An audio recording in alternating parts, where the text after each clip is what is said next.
in today's tutorial, I'm going to show you how to sync your date and time settings on your Windows 11 laptop, tablet, or desktop computer. So this should hopefully be a pretty straightforward process here, guys. And without further ado, let's go ahead and jump straight into it. So all I have to do is open up the search menu, and you want to search for settings. Best result, go back with settings. Go ahead and open that up. Select on the left panel where it says time and language. And then on the right side, select where it says date and time. And then you want to scroll down where it says additional settings, sync now. Select the sync now button, give it a moment.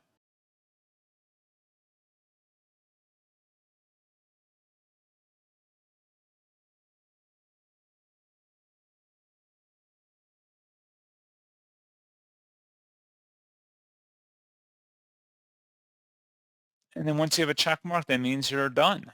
Pretty straightforward process, guys. And as always, thank you for watching. I do hope that was able to help you out, and I do look forward to catching you all in the next tutorial. Goodbye.